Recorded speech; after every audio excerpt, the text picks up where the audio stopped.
प्रणाम। प्रभु श्री राम भगवान की प्रातःकालीन प्रार्थना में प्रातःकालीन भक्ति भावना में आप सभी का स्वागत है। सभी भक्तजनों से विनम्र निवेदन करते हुए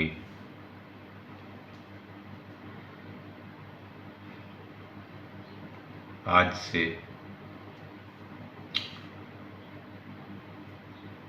गोस्वामी तुलसीदास जी द्वारा रचित श्री रामचरितमानस पाठ का प्रारंभ करने जा रहा हूँ। और अब तक थोड़ी कोशिश हमने शुरू की थी और इस चीज़ को हमने धीरे से प्रारंभ से इसका अध्ययन करने का वीणा उठाया है। देखते हैं भगवान किस तरह से हमारे और आपके साथ इसको सफल बनाते हैं। ये मेरी पहली कोशिश है, इसलिए कोई गलती हो जाए तो क्षमा कीजिएगा।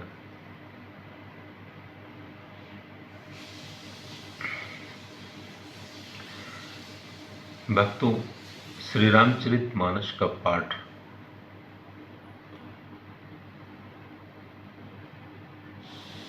हम इसलिए करते हैं क्योंकि इसमें एक तो हमारी भक्ति की भावना पूर्ण रूप से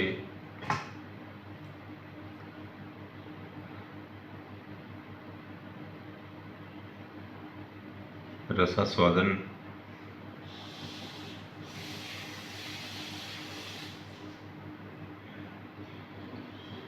प्राप्त कर पाती है। और दूसरी बात यह है कि श्री रामचरितमानस की महिमा या रामायण की महिमा या प्रभु श्री राम की महिमा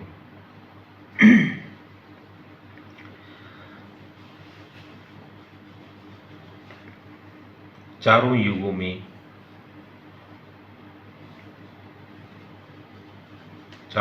में विद्वानों, भक्तों और दीनों हर प्रकार के लोगों के द्वारा गाई गई है या इसको सम्मान मिला है। और ये माना गया है कि प्रभु श्री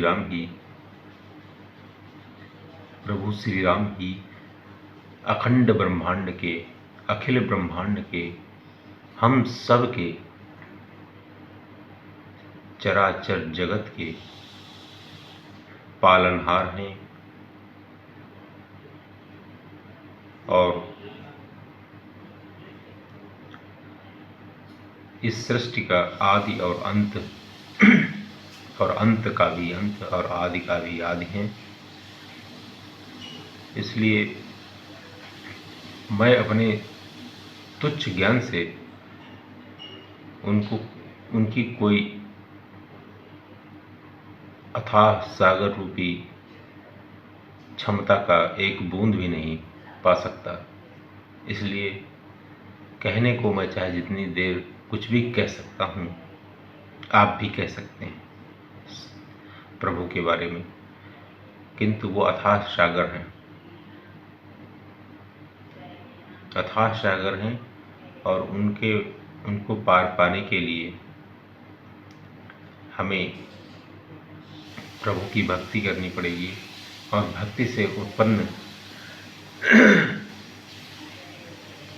प्रभु के आशीर्वाद से जो कुछ हमें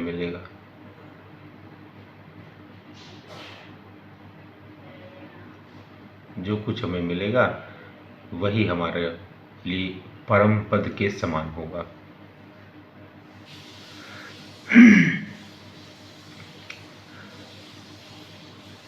और तुलसीदास जी महाराज के प्रथम कांड, प्रथम सोपान का नाम है बालकांड, और इसमें श्लोक से प्रारंभ करते हैं। श्लोक है वर्णानाम अर्थसंघानाम रसानाम छंदसामपि मंगलानां च कर्तारौ वंदे वाणी विनायको। तुलसीदास जी कहते हैं, अक्षरों, अर्थ समूहों, रसों, छंदों और मंगलों की करने वाली माता सरस्वती जी और प्रभु गणेश जी की मैं वंदना करता हूँ। मित्रों, शायद हमें भी किसी भी तरह की अध्ययन या ज्ञान प्राप्त करने से पहले माता सरस्वती और प्रभु गणेश भगवान को याद कर लेना चाहिए। मुझे ऐसा लगता है, क्योंकि माता सरस्वती हमें ज्ञान देती हैं, वो ज्ञान की देवी हैं, विद्या की देवी हैं, हमें पढ़ने लिखने सोचने समझने की क्षमता देती हैं।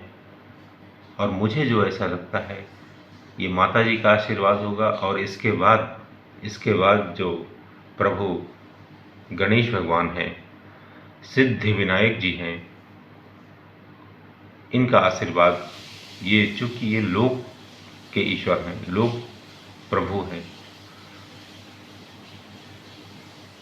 इसलिए हमें संसार में प्रसिद्धि दिलाने के लिए या हमें संसार में सबके संपर्क में लाने के लिए गणेश भगवान जी का आशीर्वाद 100% बहुत जरूरी है।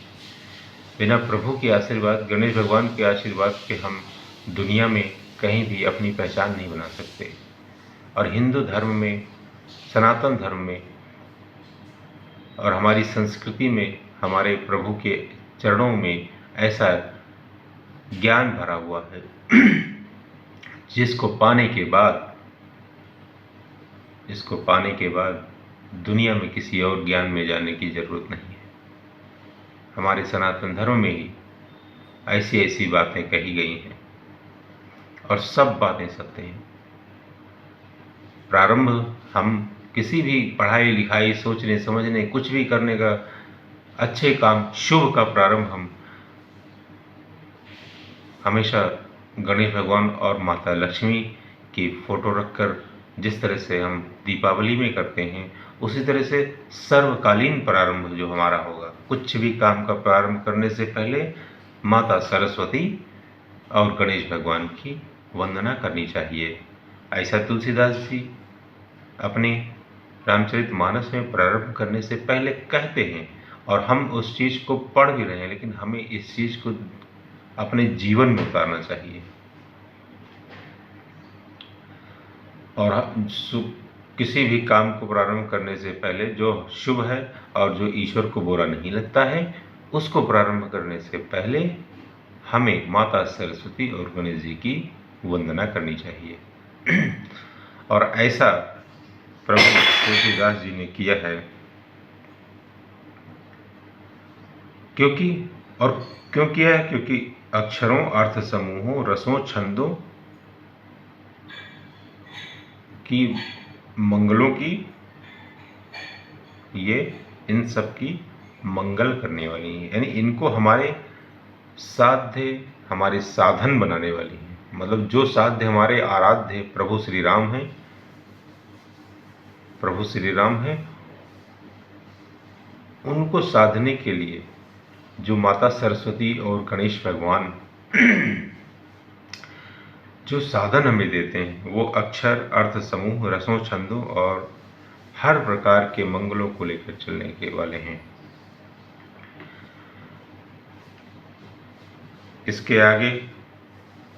इसके आगे गोस्वामी जी लिखते हैं, भवानी शंकरौ वंदे श्रद्धा विश्वास रूपिणौ।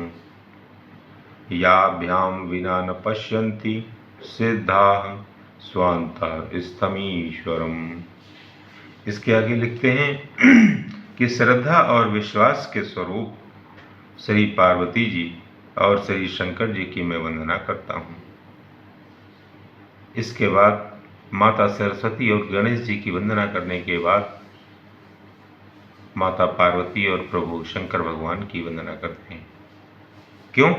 क्योंकि इस साधना में श्रद्धा और विश्वास की बहुत आवश्यकता है और इसलिए माता पार्वती और प्रभु गणेश शंकर भगवान की भी वंदना गोस्वामी जी करते हैं। ये साधन जुटा रहे हैं मानस को लिखने के लिए और हमें इस चीज़ के प्रति जागरूक रहना चाहिए कि हम संसार में अपने लक्ष्य को प्राप्त करने के लिए जो लक्ष्य शुभ हो उसको प्राप्त करने के लिए इसी प्रकार के साधन होने चाहिए जिस तरह के साधन गोस्वामी जी अपनी मानस में अपनाते हैं।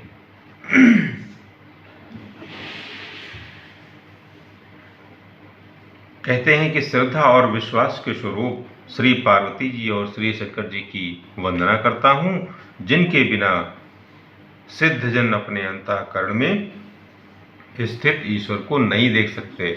यानी बाबा गोस्वामी जी, तुलसीदास जी, उनका खुद का यही मानना है कि अगर मेरे पास कुछ आ रहा है या कुछ मुझे लोग कहते हैं, मेरी साधना है, मैं कुछ सिद्ध करना चाहता हूँ, तो इनके बिना असंभव। इसलिए दूसरे नंबर पर मैं माता पार्वती और शंकर जी की वंदना करता हूँ। और आगे लिखते हैं वंदे बोधमयं नित्यं गुरुं शंकर रूपिणं यमाश्रितो हि वक्रोऽपि चंद्रः सर्वत्र वंदते। ज्ञानमय नित्य शंकर रूपी गुरु की मैं वंदना करता हूँ, जिनके आश्रित होने से ही टेढ़ा चंद्रमा भी सर्वत्र वंदित होता है। इस श्लोक में इन्होंने शब को भक्ति का पात्र बना दिया है। इन्होंने कहा है कि भगवान शंकर को अपने सच्चे भाव से गुरु मान लीजिए, क्योंकि इस ज्ञान के मेन स्रोत वही हैं, मुख्य प्रमुख स्रोत, ज्ञान के आराध्य स्रोत वही हैं। उनको गुरु समझ करके उनकी वंदना करते हैं और वंदना करने के साथ वो ये बताते हैं, सबको शामिल इसलिए करते हैं कि टेढ़ा चंद्रमा भी इनके मस्तक पर जब विराजमान होता है तो वो सर्वत्र पूजित होता है। इसलिए मित्रों, भक्तों, भगवान शंकर की गुरु के रूप में साधना इसलिए करनी चाहिए क्योंकि आपके जो विकार हैं, जो आपके अंदर टेढ़ापन थोड़ा बहुत है, जो आप नहीं देख पा रहे हैं, वो भी जनता के सामने किस तरह सम्मान से आ जाएगा। जैसे आप थोड़ा क्रोधी हैं, थोड़ा कोऑपरेट नहीं करते हैं लोगों से, तो उस चीज़ को भी छुपा लेता है भगवान शंकर का ज्ञान। उस चीज़ को भी छुपा लेते हैं भगवान शंकर का ज्ञान, यानी कि गुरु के रूप में उनको मानना। क्योंकि टेढ़ा चंद्रमा या आपकी टेढ़ी भावनाएं, भावभंगिमा जनता को अखरेंगी नहीं। चाहे जितना राम नाम पढ़िए जनता के सामने, बिल्कुल अखरेंगी नहीं। जिस तरह से चंद्रमा भगवान शंकर के मस्तक पर होने की वजह से अखरता नहीं है, उसी तरह से जब राम नाम हम पढ़ते हैं, रामायण पढ़ते हैं, रामचरितमानस पढ़ते हैं, तो हमारी भावभंगिमा या हमारा दोष लोगों को दिखता नहीं है। सिर्फ मानस के शब्द, अर्थ, उच्चारण और भाव और प्रभु श्री राम के दर्शन होते हैं। ऐसा सोच कर देखिए, शायद मैं आप लोगों को सही कह पा रहा हूँ, समझा पा रहा हूँ, लेकिन आप लोग इस इशारे को समझिए और गोस्वामी जी के इस भावनाओं को जन जन के गले का हार बना दीजिए। राम की चर्चा कीजिए और ये सोचिए कि किस प्रकार से उन्होंने इस धरती की रक्षा की है, मनुष्य की मर्यादा की रक्षा की है और संपूर्ण धरती की रक्षा की है। और आज जो अखिल ब्रह्मांड में माता धरती हम माता धरती के साथ यहाँ विद्यमान हैं, तो ये उन्हीं की कृपा से है, परम पिता प्रभु श्री राम भगवान जी के आशीर्वाद से है। और उन्हीं के लिए जब हम इतने साधन जुटाएंगे तब कहीं जाकर के यह मानस पाठ पूरा होगा और हमारी आराधना, हमारी प्रार्थना ये तो हमेशा चलती रहेगी, युगों युगों तक चलती रहेगी। लेकिन रामचरित एक बार पढ़ लेने के बाद, ऐसा गोस्वामी जी मानस में कह चुके हैं कि मानस को पढ़ने के बाद फिर मनुष्य को हर प्रकार के बंधनों से मुक्ति मिल जाती है। मनुष्य में आत्मानुशासन आ जाता है। ज्ञान तो ये हुए क्रोध ज्ञानियों के हिये, यानी कि ज्ञान तो मतलब क्रोधियों के लिए, हुए क्रोध ज्ञानी के हिये। तो ज्ञान क्रोधी के पास भी हो सकता है, हुए ज्ञान क्रोधियों के हिये, तो जो क्रोध करता है उसके पास भी ज्ञान हो सकता है। लेकिन भक्ति दुर्लभ, इतनी बार भगवान राम मानस में आपको दिखेंगे कि माता शबरी के समान, विभीषण महाराज जी के समान, भरत जी के समान, हनुमान जी के समान, गोस्वामी तुलसीदास जी के समान, भगवान शंकर के समान और काकभुजुंडी महाराज जी के समान। तो इस आदि उदाहरण है, समान कोई भक्त भगवान श्री राम का हुआ नहीं है। इसलिए कथा इन्हीं लोगों से सुनना चाहिए और माता शबरी भगवान से प्राप्त की ज्ञान भक्ति अपनी, विभीषण जी ने उनको अपना दिखाया, पूछा उनसे अपना अधीर, उनमें धैर्य नहीं है और रावण को देखकर डर जाते हैं, तब भगवान राम उनको परम ज्ञान देते हैं, ज्ञान भी देते हैं, भक्ति भी देते हैं और लोक भावना भी देते हैं और लोक चेष्टा भी देते हैं। गणेश भगवान से लोक भावना होती है और तुलसीदास जी महाराज उस लोक भावना को लोक चेष्टा करके साकार करने की कोशिश करते हैं कि ऐसा है। आगे लिखते हैं कि सीताराम गुणग्राम पुण्यारण्य विहारिणो वंदे विशुद्ध विज्ञानो कवीश्वर कपीश्वरो। श्री सीताराम जी की गुण समूह रूपी पवित्र वन में विहार करने वाले विशुद्ध विज्ञान संपन्न कवीश्वर श्री वाल्मीकि जी और कपीश्वर श्री हनुमान जी की मैं वंदना करता हूँ। क्यों? क्योंकि हनुमान जी और वाल्मीकि जी अनादि हैं, हनुमान जी अनादि हैं, तुलसीदास जी अनादि नहीं है। तुलसीदास जी कलयुग में हैं और कलयुग में हम आप आज 2024 तक का समाज है और आगे भी होगा, आगे भी है, सब भगवत कृपा से है। एक बात ध्यान दीजिए, सब कुछ भगवत कृपा से है। तो तुलसीदास जी महाराज वाल्मीकि जी रामायण पढ़ने के बाद वाल्मीकि जी महाराज को धन्यवाद देते हैं और हनुमान जी का आशीर्वाद प्राप्त करते हैं।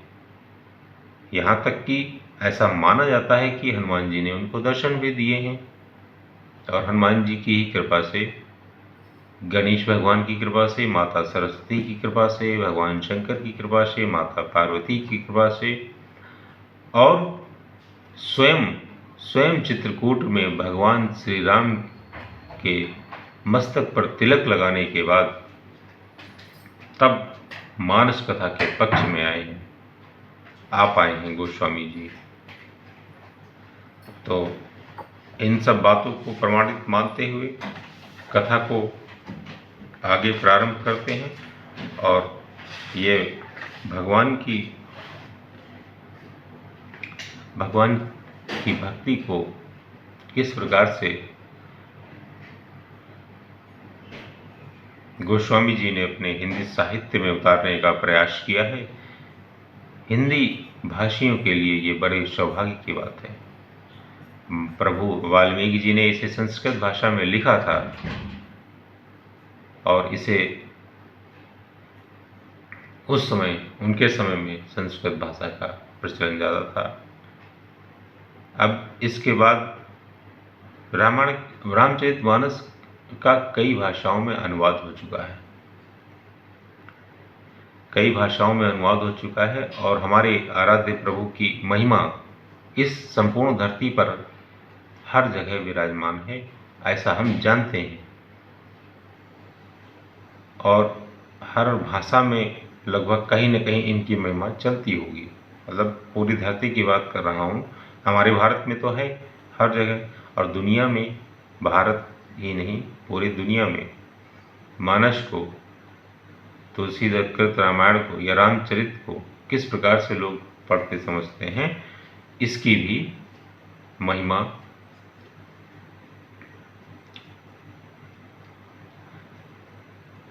हमारे गूगल नेटवर्क पर जाकर देख लीजिए। अभी आप लोग जान जाएंगे कि दुनिया के किस देश में प्रभु श्री राम का नाम कोई नहीं जानता। ऐसा नहीं, हर देश में इनका सम्मान है। और महिमा ये है कि जितना हम जानते हैं उतना प्रभाव अभी नहीं है, लेकिन वास्तव में सब कुछ उन्हीं में है, प्रभु श्री राममय है। आगे प्रभु लिखते हैं गोस्वामी जी कि उद्धव स्थित संहार कारणीम क्लेश हारणीम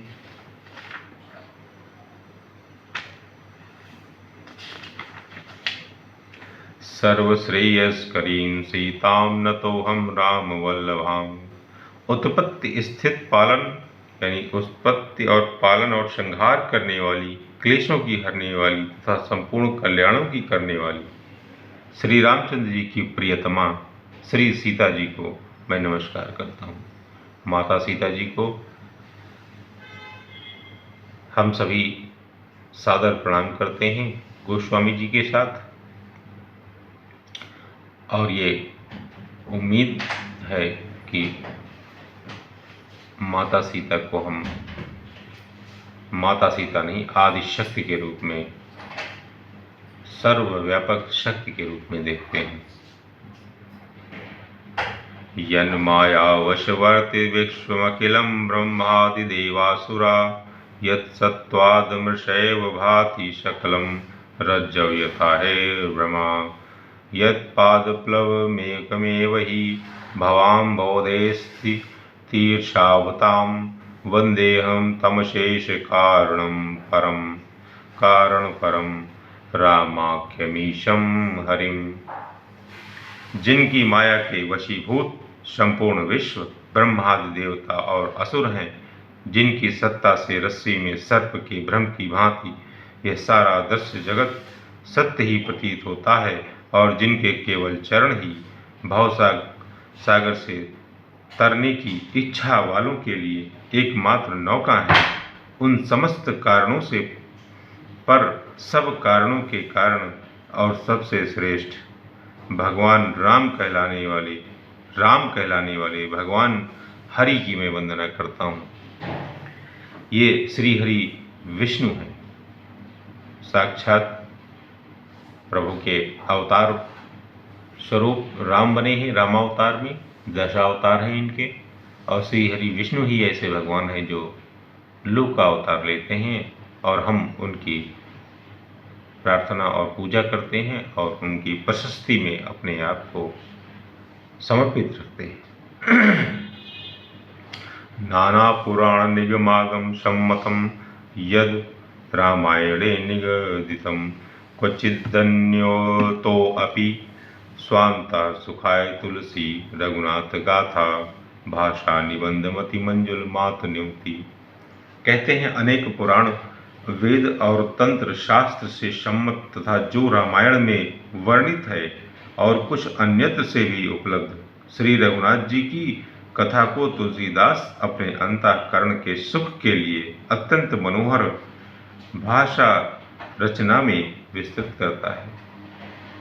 तुलसीदास जी महाराज अपनी भाषा में अर्थात अवधी शुद्ध हिंदी अवधी साहित्य में लिखने की कोशिश करते हैं, और इस बात के लिए तुलसीदास जी महाराज का बहुत बहुत धन्यवाद। और तुलसीदास जी महाराज भी धन्यवाद दे रहे हैं। जो भी वेद पुराण जितने भी स्रोत हैं इस जगत में, जिन्होंने उन्हें रामायण लिखवाने की चेष्टा की है, मदद की है, और इतने ईश्वर की इतनी बड़ी कृपा है, और वो हम पढ़ रहे हैं, हमारे आपके लिए भी बहुत बड़ी कृपा है ईश्वर की। गोस्वामी जी कहते हैं जो सुमिरत सिद्धि होई गणनायक करिवर बदन करौ अनुग्रह सोई बुद्धि राशि शुभ गुण सदन। जिन्हें स्मरण करने से सब कार्य सिद्ध होते हैं, जो गणों के स्वामी और सुंदर हाथी के मुख वाले हैं, वे ही बुद्धि के राशि और शुभ गुणों के धाम श्री गणेश जी मुझ पर कृपा करें। प्रारंभ करते हैं कि गणेश भगवान की कृपा के बिना हम सभी कुछ भी नहीं हैं। इसलिए गणेश भगवान हम सब की प्रार्थना स्वीकार करें और हम पर अपनी कृपा करें। मूक होई वाचाल पंगु चढ़े गिरिवर गहन जासु कृपा सु दयाल द्रवों सकल कलिमल दहन। ईश्वर को साक्षी मानकर तुलसीदास जी कहते हैं कि जिसकी कृपा से मतलब जिनकी कृपा से गूंगा बहुत सुंदर बोलने वाला हो जाता है, और लंगड़ा लूला दुर्गम पहाड़ पर चढ़ जाता है, वे कलयुग के सब पापों को जला डालने वाले दयालु भगवान प्रभु मुझ पर दया करें।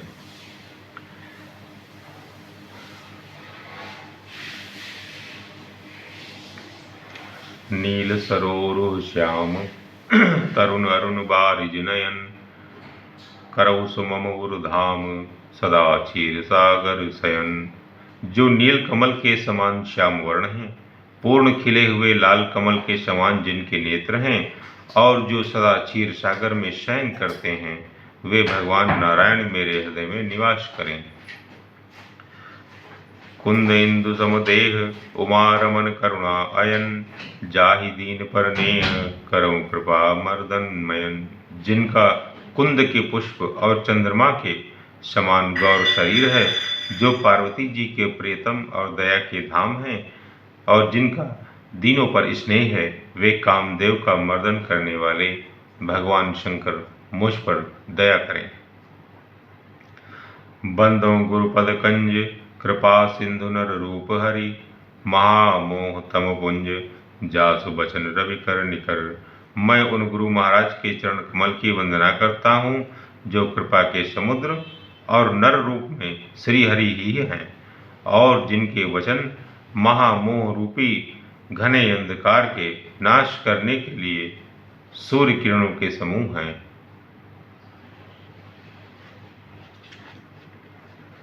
तो गोस्वामी जी की इस आराधना में हमने ये सीखा कि भक्ति की भावना में इतनी क्षमता होती है कि पहले व्यक्ति को मनुष्य बनाते हैं, मनुष्य को संत बनाते हैं, संत को भक्त बनाते हैं, भक्त को राममय करते हैं और राममय करने के बाद